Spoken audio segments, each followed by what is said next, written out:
They'd rather give you a song than diamonds. Hi, welcome back to Dave's Crib. I'm Cheryl, and I'm here with Ajai Raj, who's from Texas, and he's a comedian, and he's gonna do some funny jokes. We really hope. Yeah, maybe. We'll see.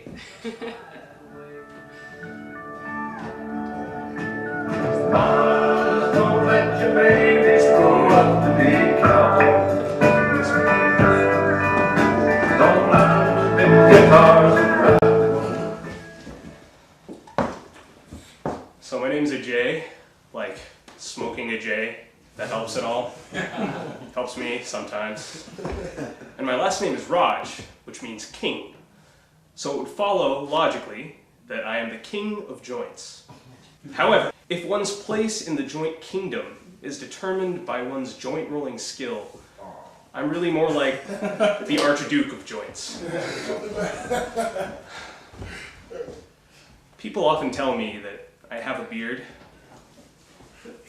I was at a bar recently, and a girl came up to me and told me that I have a terrorist beard. I didn't really know what to say to that. What do you say to that? Thank you. You're the first person to notice. And I really admire your honesty. You know, you have kind of a bleached blonde, busted up sorority reject vibe going, so I guess we both have our own thing. That's pretty cool. So, I'm a Hindu by descent. I don't actually believe in any of the gods with all the arms, but when I was younger, I thought it would be really cool to have all those arms, at your disposal. You could get so much done. You could be doing your homework, you could be playing the guitar, just yanking it, just all of that going all at once. It would be amazing. But as I've matured, I've realized that it would actually be a nightmare. Because think about it, you'd have all those arms, sure, but you'd still just have the one brain coordinating all that activity. It would be a nightmare, it would be a disaster. You'd break the guitar somehow, you'd get jizz just all over your homework, and man, the worst part would just be going to school the next day, because the teacher would know exactly what you've been up to. So it'd be like the 8th time that month that it happened, and he'd be looking at you just like, really, dude, again? And then you just kind of have to stand there shrugging, all 10 arms up in the air like, sorry, did it again. Flew too close to the sun. And so yeah, I'm a Hindu. Unfortunately, I'm a self-hating Hindu. It's not like Christians who hate themselves because they watched some porn and now they're going to hell. It's not like Jews who hate themselves because of Woody Allen, probably. No, as a Hindu, I hate myself because my ancestors invented negative numbers. They made it conceptually possible for me to go into debt. Brutal, man. I'm going to need all those arms just to dig myself out. It's terrible. So I'm 28 now, which means a lot of my friends are getting married. So they're cordially inviting me to a lot of weddings. I keep getting cordial invitations. And I would like it if they would mix it up a little bit. Like, I would like to get an ambiguous invitation one of these days. Like, I want to get an email, it doesn't have a date on it, and it just says something like, hey, you know that guy that I was kind of seeing? Well, we're sort of thinking that we maybe want to make it official, so, just come whenever. Thanks. Just a change of pace, man. Even, I would like to get a rude invitation. Like, I'm walking by the church, it's the day of the wedding, I don't know what's going on, and the groom just barrels out into the street, just grabs me in the street, like, hey! We're getting fucking married over here! You want me to show your stupid face?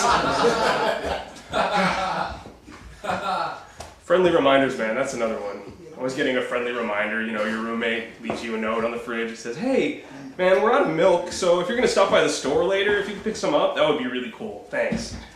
I want to see what an unfriendly reminder looks like. You know, I want to be in my apartment, I'm on my phone, my roommate comes up behind me and just like punches me in the back of the neck. Like, ah! What? Why? What is wrong with you? We need milk! Jesus! Just something different.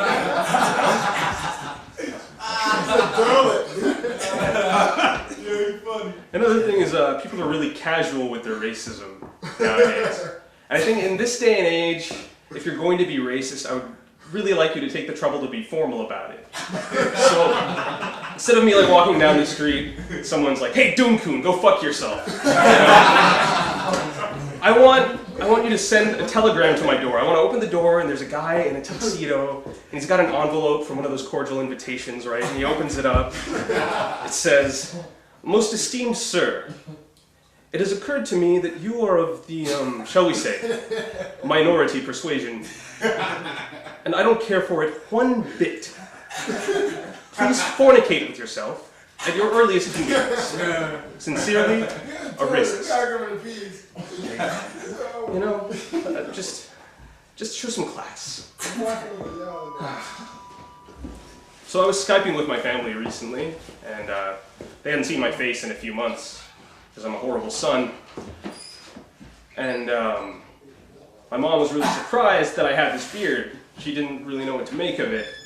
And she asked me why I grew the beard. The way that a mother with a son in prison might ask him why he killed that old lady.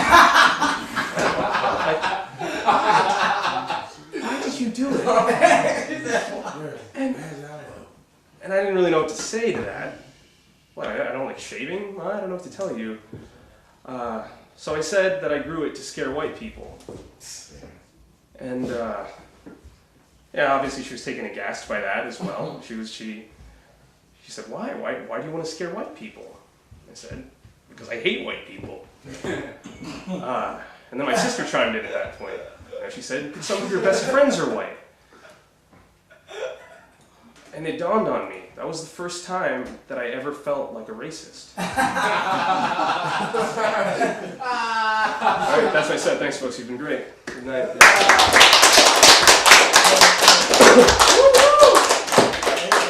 From one of those cordial invitations. Dave's Crib, and I'm with Ajai Raj, our own, little comedy king here. We're going to talk about, what makes you funny, Ajay. Yeah, you weren't expecting that. No, I was not. We're going to talk about it. Tell me, what do you think what's your favorite subject to, do a routine about? Just anything can be funny. I like talking about my background. I think people are interested in that. Your background, which is what? I'm of Indian descent. That's my background. Indian descent. And I'm from Texas. I knew this. And New Yorkers don't think that brown people come from Texas. Most are Hispanics, so it throws people off. We're thinking different kind of the brown. element of surprise, Thinking different types of brown, I guess, Yeah. Indian from Texas. Who would have thunk, right? There's a lot of us down there. We go to Burger Kings and other chains. Not me personally. I don't own any Burger Kings. Ajay is a comedian and he owns a Burger King. Nothing! So hit him up if you want, some free burgers and fries. Yeah, hey, tell the king I sent you. Okay, so Ajay is gonna do some more stand-up, and we're gonna see what material you got for us. Make us laugh, Ajay. So I grew up in Texas. I've been in New York about 3 years now, and I really like it here. I do. Texans like to say that Texas is the real America, but I beg to differ. I think New York really has that locked down. Because you can walk around anywhere in the city and just fart willy-nilly, just wherever you please. And it doesn't matter. It's incredible. The city already smells like hot garbage everywhere you go, even in the dead of winter. It's really a beautiful thing. I mean, isn't that really what America is all about? I think it is. Hot farts, hot garbage. God bless America. So I've been online dating, and it's kind of soul-crushing. Not the dating part so much. I mean, that is soul-crushing, but it's a normal kind of soul-crushing. I'm used to that. No, what's soul-crushing about online dating in New York is that all of the women in New York are living, or at least are pretending to live, just these amazing, ridiculous dream lives. You've all been to every continent in the world, including Antarctica, in the last 6 months. You spend your weekends teaching autistic kids to hang glide and performing voluntary surgery on elderly illiterates for some reason. Man, and I am just reading your profile in my shitty apartment, in my dirty living room, in my bathrobe, eating a Klondike bar at noon on a Tuesday. It's absolutely devastating. Man. So yeah, I online date. And it's normal now, everyone does it. Nobody cares anymore. You know, but what I really love about online dating is that a lot of women are still acting like it's some kind of weird or nerdy or embarrassing thing. It's 2014. You can get a robot hooker shipped to you from within the United States, and there are still girls going, I can't believe I'm online dating! I'm so embarrassed! What a loser! Jesus! Can you imagine this woman at a bar? She's walking in going, I can't believe I'm at a bar trying to meet people! I'm such a fucking loser! Oh hey, what do you do? It's the worst. And then you have women that are actively hostile on online dating, to the point that you have to wonder, why did they sign up for online dating in the first place? You know what I'm talking about. You've seen this woman. She's got a username like Bite My Dick 41, because Bite My Dick was already taken. If you're at a bar, this is a girl that is sitting on a bar stool, smiling at you, and you go up to her and you say, hi, and she goes, bite my dick! And you just kind of go, ooh, nope. No, thank you. I respectfully decline. So as a brown person of ambiguous ethnicity in America, I enjoy a certain level of brown privilege. For instance, I went to college in Texas, and we had a lot of people on our campus, fundamentalist types, handing out pamphlets that promised eternal salvation. Like, are you sad or lonely and worried that nothing's going to happen after you die? Here, take this pamphlet, and you will have eternal life, and you'll be happy, and you'll live with Jesus forever. And I had a lot of fun with these people. I did. I had someone come up to me, hand me this pamphlet one time, and I just kind of went, ooh, no, this is awkward. See, I'm a Wahhabi Muslim, and I am actively praying for the destruction of you and your kind and all that you hold dear. So I don't think I can take that pamphlet. Sorry, dude. And you can have fun with not just fundamentalist religious types, you can have fun with white liberals too, because liberals some liberals tend to look at me and think that I must be mysterious and exotic and wise, because I have hair on my face and am brown. And I don't know what to tell these people. They ask me about what I think about things. What's my perspective on things as an Indian or as a person of color? And I'm like, well, I'm from a suburb in Texas. I've spent a lot of time in bowling alleys and dollar movie theaters. So I don't really know what to tell you, Chief.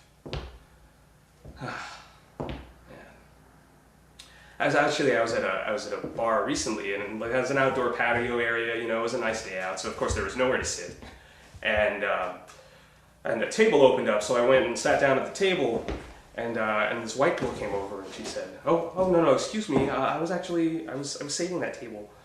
So I got up and I said, "Well, okay then, enjoy your white privilege." And I was joking, but she actually got really upset. She went, "Oh, well, enjoy your male privilege." I guess we both learned something out of that interaction, but I honestly have no idea what it is. All right, good night. That's my set.